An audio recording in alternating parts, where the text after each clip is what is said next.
Hello, and thank you for joining me for Time in the UK. I've decided to pop a couple of watches onto one of my homemade watch stands here and do a little side by side. Now, I know I've already featured these particular watches before, but the one on the left here, that is a Tudor Black Bay Pro, as you can see, and the one on the right, it's a Christopher Ward Sealander. Now, why do I want to show you these two things side by side on a watch stand? Well, it gives them a real level playing field, so you get to see the subtle differences and nuances, like the fact that the strap on the Christopher Ward is slightly broader with slightly wider centre sections, and the end links are different on the one's got male end links, one's got female end links there. I don't know if you can see that. And also, can you see that there's a slight difference in height? It's not massive, but it's definitely there. And the difference really in the case design, you know, we've got the Tudor with its slab sides, the female end links and dome crystal.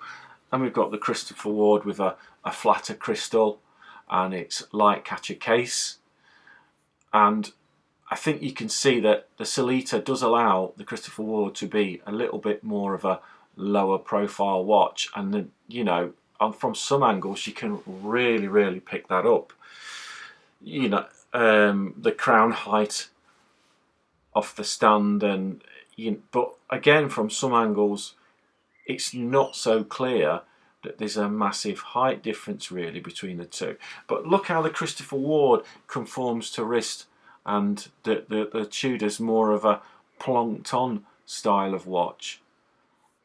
And you know, the way that they fit is completely different, and it really is a personal choice really. And the lugs as well, the lugs on the Tudor are a lot longer and sort of come down, whereas the shorter on the Christopher Ward. The clasps as well, the Christopher Ward has got a wider clasp due to the fact the bracelet's wider, but it does have a nifty little on the fly adjustment system, and the Christopher Ward of course has got the Tudors on the fly adjustment as well, so you just pop it off and you can adjust it slightly. We've got the standard solid case back on the Tudor, but on the Christopher Ward we have a sapphire display case back with some milling around the edges to add a bit of detail, and also add a place for the tool to purchase when you're removing the case back, no doubt.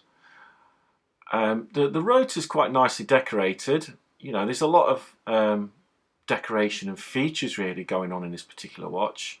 A couple of screws there on the end of the bracelet underneath the links are quite nifty. I think there's a lot that takes your eye on the Christopher Ward, and for the price, which is a third of the price of the Tudor, you know, you're getting quite decent value for money, and it's pretty good quality. So if you'd like to see a couple of other watches onto the stand, and so you can compare them side by side, let me know in the comments section. I think it'll be interesting really to pop a couple of different things on here and just see exactly what's going on with these two.